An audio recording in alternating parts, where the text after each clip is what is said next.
Okay guys, welcome back to my channel. I've been wanting to do this for a while. Basically, as you can tell in the description, it is why punk did not kill prog. I'm so sick and tired of hearing this. I've heard it for years and years and years about how punk rock came in and just turned everything around and smashed prog rock, the old dinosaur rock, and punk was just the new big thing, and it just came in and destroyed everything, that had existed prior to that, prog and all these, as they called them, geriatric bands, the dinosaur bands. Done with. Now it was the world of the Sex Pistols and the Damned and the Clash and etc., etc. Guys, that is not true. That is completely and utterly false. And I'm going to explain exactly why it's false. So let's go back to the late 80s, right? Where hair metal, glam bands, all that stuff was ruling the airwaves.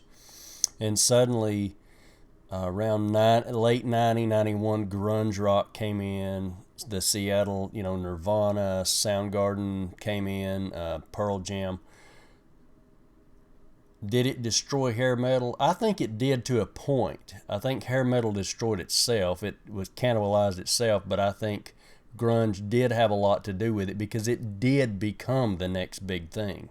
And there are so many bands now, Nirvana and Soundgarden and Pearl Jam, just to name a few, that have sold millions and millions of albums. And, hair metal never really came back. Now, there's some niche, areas where hair metal, that sort of thing, came back. But really, grunge did come in and wreck the cart as far as that's concerned. So did punk do the same thing to prog rock? Did punk do the same thing to the bands who were dominating the scene in the late 70s? Punk came in late 76, 77 mostly. Magazines and the rock press, of course, and still to this day they just bow down and worship punk rock like it's the second coming. It really is ridiculous. If you look at like NME or even Circus at the time did that, Melody Maker, any of those rock press from that time and up until this time. You can even look at some of the Pitchfork, some of those online sites, and it's like they're always naming these bands that never sold crap as the greatest bands. Really? Seriously? We don't care what critics think about movies, and I don't care what critics think about music. But I know sales and all that stuff's not the defining factor of what great music is. Otherwise, Justin Bieber and Taylor Swift and all those would be considered the greatest bands of all time. But they're not. And there's a reason why, because they don't have sticking power like Led Zeppelin and Pink Floyd and the Rolling Stones. They don't have that. Those bands came from nowhere, built themselves up, became legends, and are still legends. And there are people from the boomer generation, people from the Generation X, millennials, and Generation Z. Everybody still wears Led Zeppelin shirts. Everybody still listens to Pink Floyd because these bands are legends and they will never, ever die. Ever. As long as there's some sort of way to listen to their music. But anyways, the critics and the press, they just love punk. For a music style that's supposed to be the nonconformist, the rebellious, in your face style of music. No, these people love it. It's mainstream.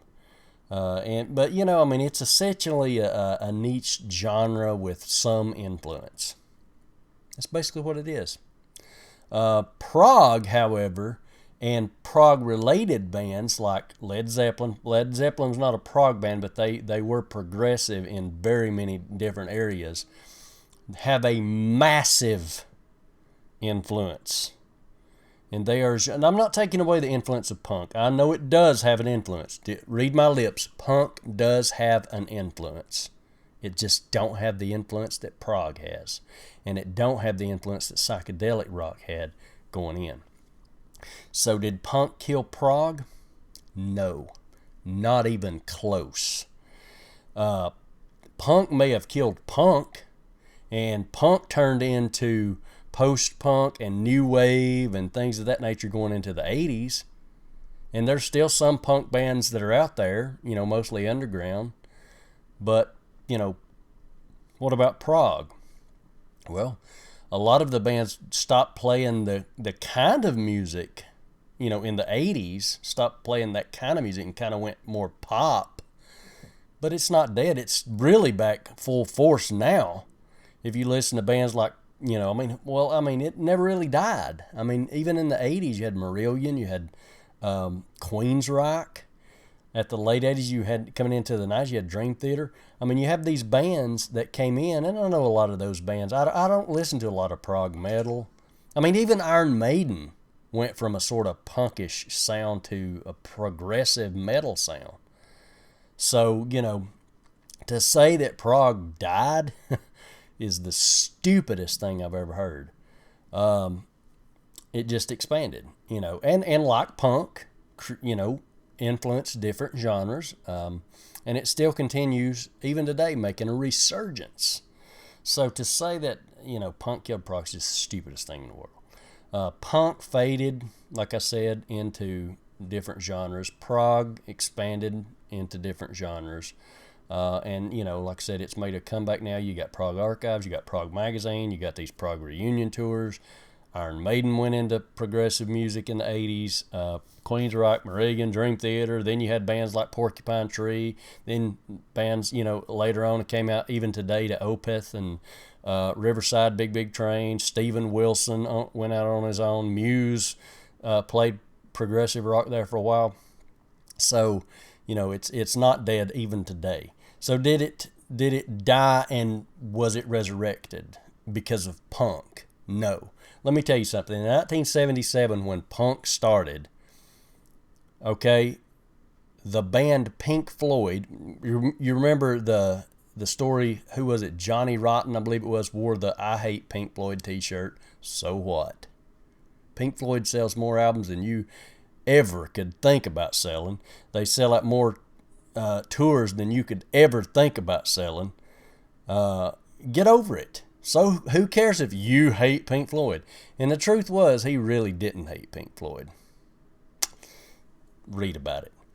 But 1977, this was the year prog died, right? So Led Zeppelin in 1977, even though they weren't a prog band, they were considered one of the dinosaurs. Massive, successive tour. Massive success. Set an indoor record in 1977, the year that they were all supposed to die. Led Zeppelin comes out, releases a new album, goes on a tour, massive success. Still around until 1980 when John Bonham died. Still the biggest band in the world. Pink Floyd, 1977, released Animals. Animals was not their high-selling album, which it's been appreciated more now that time has passed. A lot of people appreciate that album more. But even then, it went to number 3.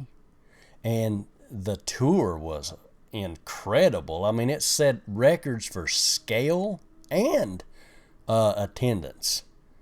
1977, Pink Floyd. And it also, spawned the album that would come later, which was an even bigger success. Prog died in 1977? Don't think so. How about, people say, well, I don't consider Led Zeppelin and Pink Floyd to be prog. Okay. Well, then how about Yes? Can't not consider Yes Yes released Going for the One in 1977. Now, this wasn't Close to the Edge. This wasn't Tales from Topographic Oceans or Fragile, but still, I mean, it was a top-selling album. I mean, Going for the One, I think, came in at number 8 on the charts. It was a top 10. It even had a top 10 single. And not many prog bands had singles back then, but Wonder Stories was a top 10 single. Went out on tour. Massive success. 1977. The year Prog died.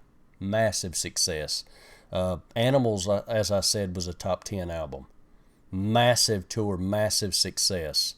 Rush came out in 77 and released Farewell to Kings, their most progressive album up to that point.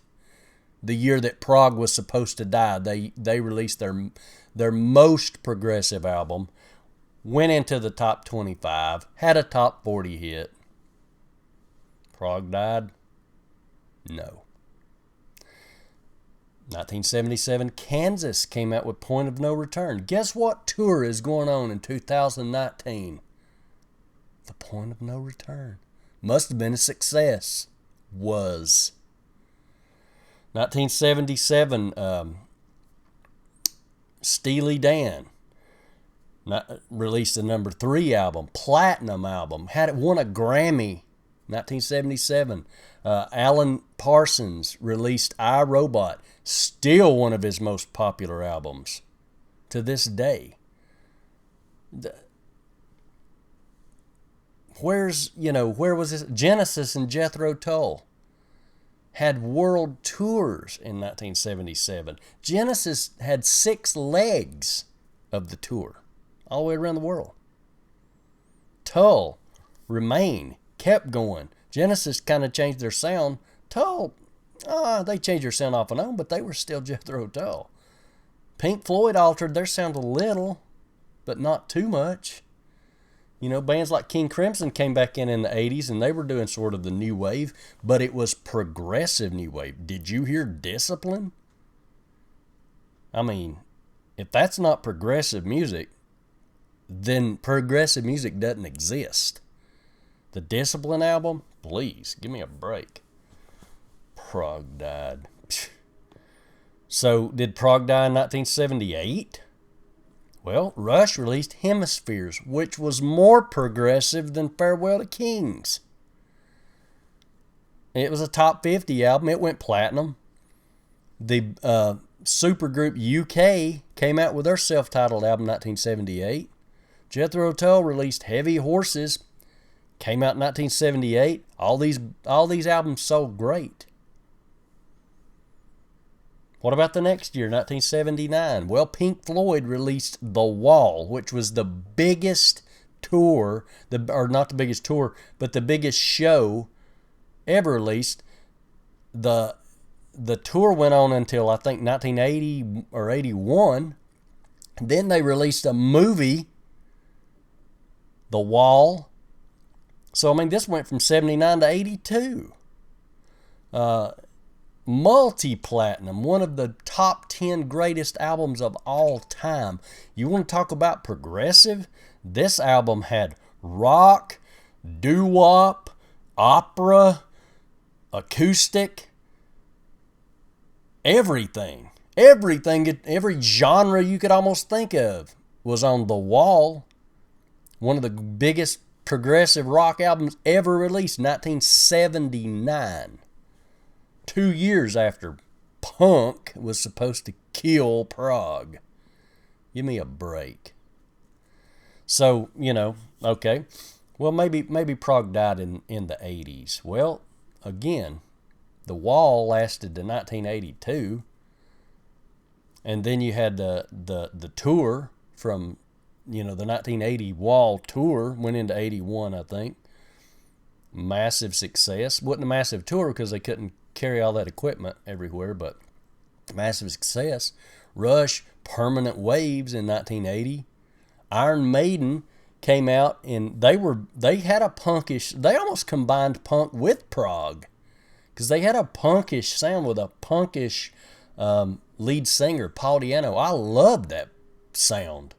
That punk sound, that hard edge punk sound that Iron Maiden had. Love that. That's Killers and the first Iron Maiden album is, those are two of my favorite Iron Maiden albums because I love that gritty hard rock, that early punkish hard rock sound, and Paul Di'Anno's voice. Love it. So I'm not a hater of punk. I love that sound. But Iron Maiden, they had that sound, and then they later kind of went into some sort of progressive metal sound with well, it started with Number of the Beast, and then it went in, you had Peace of Mind, which almost was a little bit more progressive, and then you had what was it, Power Slave, Somewhere in Time, and Seventh Son of Seventh Son. That's just prog metal straight up. So, okay, well, what about the punk bands? How did they do during this time? Well, the Sex Pistols had a #1 album in the UK. They had one album. It went to #1, and they fell off the map. It went to maybe, I don't even think it made the top 100 in America.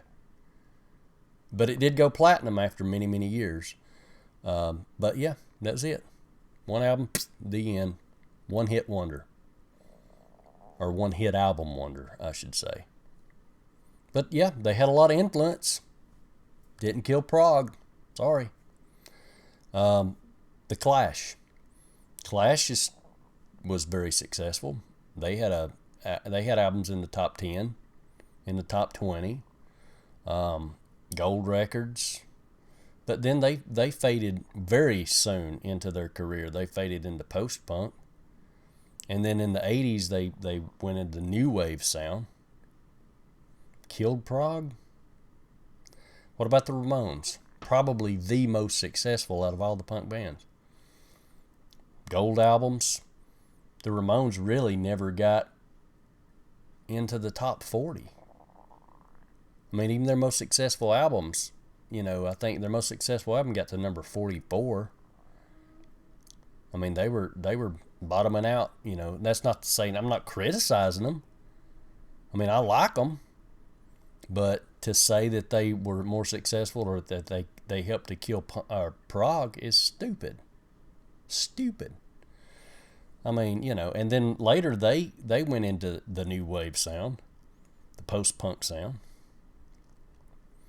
They were, as a matter of fact, the Ramones even got progressive after a while. They started changing things up a little bit. So, I mean, they're a good band. The Damned. They hit the top 40 once. And then later on, they didn't chart any more after that. They went into post-punk sound. They went into goth rock or whatever. I mean,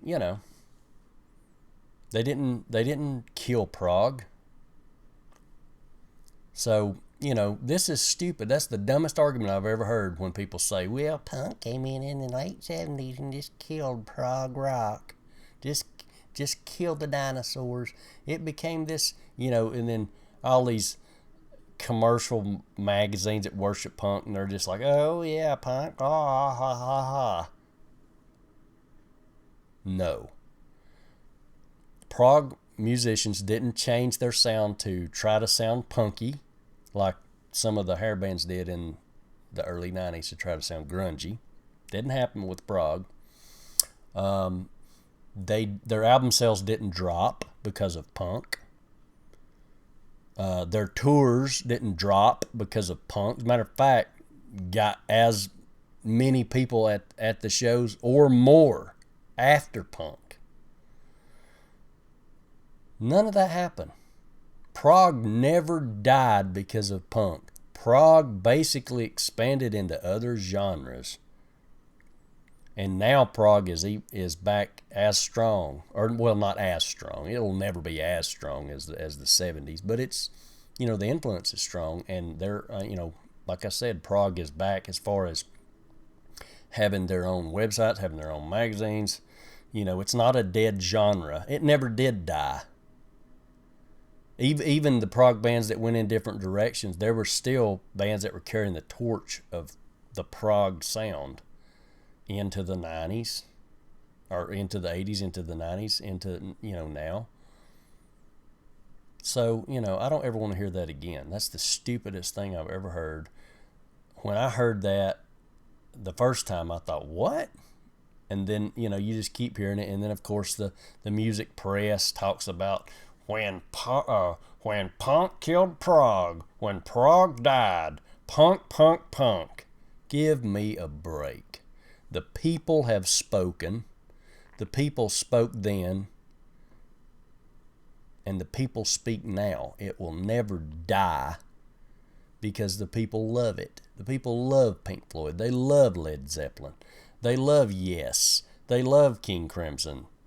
They love these bands. Genesis. They love these bands no matter what.